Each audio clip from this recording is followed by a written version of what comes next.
皆さんごきげんよう、上川薫です。今回取り上げる話題は、日本は新型コロナウイルスに対する勝利宣言をしても良いのではないかと思えるほどに状況が改善していることについて少し解説をしていこうと思います。なお、新型コロナウイルスは世界的に見ればまだまだ蔓延している状態であり、決して終わったわけではありません。世界各国様々な企業や国家がワクチン開発に乗り出し、それによって実用化されたワクチンの普及といったものも徐々に進んでいます。また現在では治療に使う様々な薬について治験を通ったものが使われるようにもなってきており、去年よりも今年の方が明らかに状況は改善してきています。そのような全体状況の中においても、新型コロナウイルスがまだまだ蔓延しているなといった国と、一方においては感染者数が激減している国があります。おそらくこの感染者数の激減のその勢いにおいて、明らかに世界的に見てもトップクラスになっているのが日本です。専門家たちはこのように日本の感染者数が大幅に減少してきた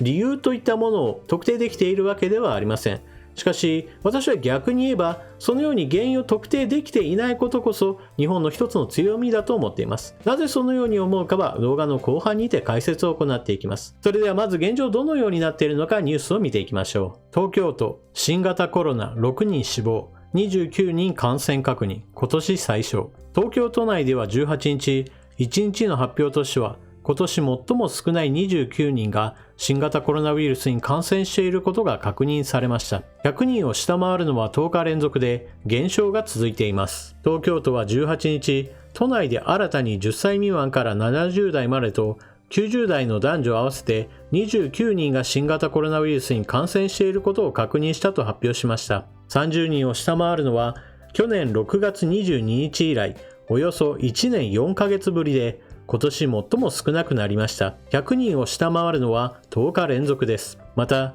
1週間前の月曜日より20人減り、減少が続いています。18日に確認された29人のうち、感染経路が分かっているのは15人で、このうち13人が家庭内感染でした。一方、東京都の基準で集計した18日時点の重症の患者は17日より4人減って31人でした。重症患者を含む18日時点の入院患者は17日より51人減って326人でした。なお、新型コロナウイルスの感染者数については隠蔽しているんだと懐疑的な見方をしている国や地域、また特定の集団などがありますが、現実問題として果たして隠蔽しているのでしょうか。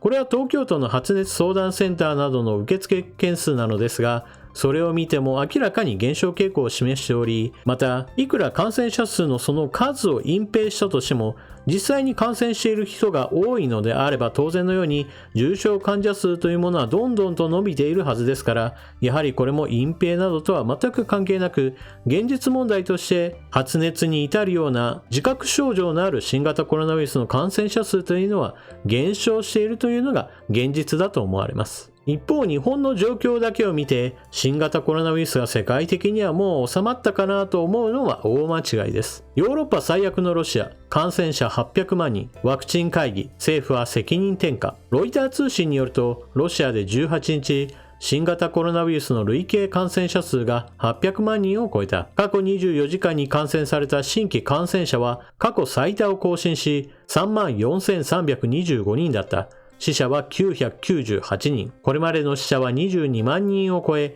ヨーロッパで最悪の規模となっている。背景には、国内のワクチン接種が足踏み状態で、適切なコロナ対策も取られていないことがある。AFP 通信によれば、ロシア政府は経済を回すことが必要だとして、大規模な制限措置の再導入には及び腰。一方で、感染拡大の原因は、国民の振る舞いにあると責任転嫁している。ロシアでは数種類の国産ワクチン接種を受けることができるが、多くの人々は未だワクチン懐疑派だ。独立系の世論調査では、ロシア国民の半数以上が接種を受けるつもりはないという結果も出ている。まず第一に最初に言わなければならないのは、前政権の菅政権が進めてきたワクチン接種を進めていくというこの基本政策が日本にとっては非常に効いていることは明らかです。なぜならば、先進各国様々ワクチン接種を進める運動を続けてきたわけですが、日本ほど高いワクチン接種率へと達している国々というのは非常に少ないものです。人口の少ないイスラエルやシンガポールのような国々においては、ワクチンの接種率を高めることは可能なのですが、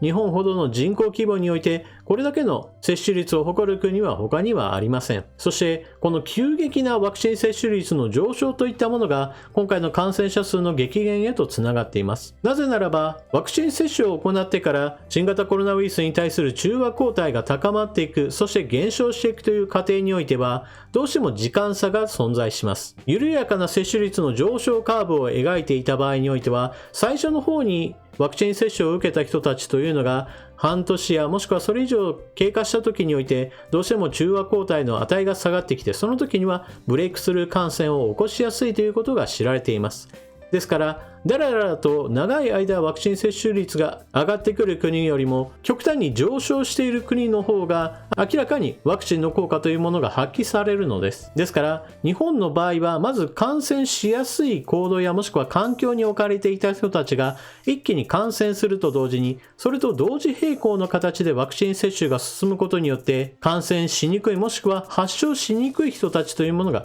同時に存在しました。ですから今回のようにワクチン接種の効果によって急激な感染拡大が防止されると同時に、もうあらかたかかりやすい人たちにもかかってしまう状況というものが同時に存在しました。これによって現在のような急激な感染者数の減少へとつながったなと私は思っています。そしてこの感染者数のあまりにも急激な減少を見て、お隣の韓国ではきっと日本では数値を改ざんしてごまかしているんだといった話などをしていますが、私はそのようなことはほとんどないと思います。ニュース記事の中でも取り上げましたが、発熱による相談などの件数も明らかに右肩下がりです。また重症化する人数といった点においても、いくら数値をごまかそうとしても重症化する人は重症化するわけですから、新型コロナが蔓延しているのであれば確しようがないほどに病院はもっとベッドが埋まっているはずです。ところが現実どうなっているかといえば、どんどん病床の稼働率というものは下がっているのが現実です。つまり新しい人が入ってくる人数が明らかに少ないから、退院する人の人数が多いイコールベッドがどんどんと空いてくる状況になっているのです。これはもう隠しようのない事実です。そして新型コロナウイルスに対するワクチン接種を進めた国と、そして進めていない国の現状どうなっているかといったことで、私は日本とロシアの現状を比較するためにニュースをご紹介しました。ロシアにおいては自国生産のスプートニク V というコロナワクチンがあったのですが、しかしこのワクチンに対する信頼度といったものは圧倒的に低いものでした。そもそも初期においてはプーチン大統領自身もこのワクチンを接種していなかったことから、果たしてこれが使い物になるかどうかといったのはロシア国民もそして世界中の人々もちょっと懐疑的なものでした。現在においてはロシアで開発されたこのワクチンというものはそこそこの性能があるよということがある程度は実証されているわけですが、最初に植え付けられた不信感といったものを払拭できるほどではありません。一方において日本はワクチン接種を積極的に進めてきたこともあって、ワクチンの効果といったものが確実に受けられている状況です。ですから現在の感染者数から考えれば明らかに日本は勝利したと言えるでしょう。またこのような勝利したと言えるような状況になったのは別に政府だけの問題では私はないと思っています。専門家たちが感染者数が激減している理由が特定できないと言っている理由としては、このような目に見えない現象といったものも様々あると思います。例えばワクチン接種を先行して進めていたアメリカなどにおいては未だに多くの感染者数が確認することができています。なぜそのようなことになっているかといえば、いくらワクチンを打ったとしても感染しやすい環境であったり感染しやすい行動といったものがだんだんと緩んできて、多くの人たちが感染しやすい行動をするのであれば、やはり感染は広がってしまうのだということを証明しているからです。一方において日本はどうでしょうか。感染者数が激減してきましたよというこの状況にあっても、街にはマスクをした人がたくさんいますし、また元々の日本文化として欧米のような積極的な接触といったものはほとんどありません。いやこんにちはと言っていきなりハグする人はいませんし、また家に帰ってきて土足で歩き回るなどといったこともありません。そして新型コロナウイルスの問題もあって手洗いをしましょうといった基本的な感染症対策といったものが以前よりも私ははるかに進んだのではないかなと思います。ツイッター上などでの検索を行うと、清掃業に従事している人たちの声として以前よりも衛生用品の減りが早いといった話なども聞きます。これらなどは日本人はもともと綺麗好きだという話を聞くことも多かったわけですが、残念ながら綺麗好きな人たちがいる一方において、綺麗好きじゃない人たちもやはりそれなりの数いたのです。しかし新型コロナウイルスの問題があって、そのような今までは全然気にしていなかった綺麗好きじゃなかった人たちも、良くも悪くも同調圧力によって手洗いをするようになったり、身綺麗にすることを意識する人が増えたのだと思います。もちろんこれらの行動といったものはそれぞれはほとんど誤差の範囲でしかその効果といったものはないでしょう。例えばハグしないから日本人はといった具合にして、何か特定の出来事や行動といったものを取り上げて、これをやっているから大丈夫だなどということを言うことはできません。しかし一つ一つは数値に現れないような小さなものであっても、それらが重なっていくことによって全体として大きな効果を生む、それが日本文化の一つの特徴だと思います。では現在のように新型コロナウイルスの感染者数が減ってきたなということを理由として、全ての行動規制をやめてしまえばいいかといえばそういったわけではありません。なぜならば現在はワクチンの接種率が急激に上がったよという状態なわけですが、そのような時に何が起こっているかといえば、それは症状の出ない形で新型コロナウイルスに感染している人たちというのもそれなりの数いると考えるべきだからです。これはワクチンの接種率が上がる前の状況からもすでに分かっていることなのですが、新型コロナウイルスにかかったとしても別に症状が出ないよという人たちもたくさんいたのです。そして現在ではそれに輪をかけて分かりにくくなっているのが、ワクチン接種をすることによって新型コロナウイルスにかかっているんだけど自分は全く症状もないし、また誰かにうつしてもそのうつした相手もやはりワクチンを打っているのでほとんど症状が出ないで静かにまだ生き残っているコロナウイルスというのもたくさんいるでしょ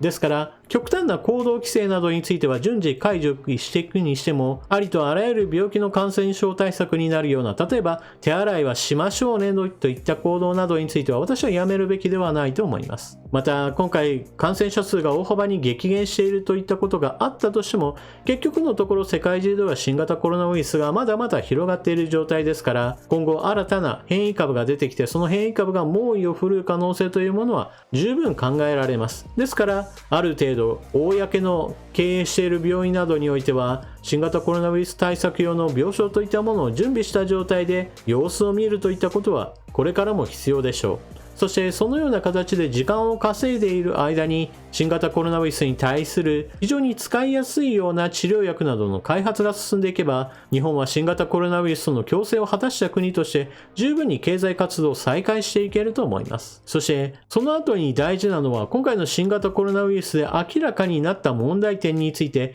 決して過ぎ去ったからもういいやと終わらせるのではなくて、いつかそしていずれかは新型コロナウイルスを上回るような形での驚異的なウイルスが発生するかもしれないということを前提にして、まだまだ教訓を生かして法律や制度改正などに取り組んでほしいものです。皆さんは今回の新型コロナウイルスの蔓延がある程度収まってきたこの状況において、一体何を改善すれば今後のためになると思われるでしょうか。ぜひともコメントしていってください。それでは動画最後までご視聴いただきありがとうございました。チャンネル登録していない方はぜひともチャンネル登録を、そして動画を見合ったら評価ボタンのクリックもよろしくお願いします。それでは次の動画でまたお目にかかりましょう。またね。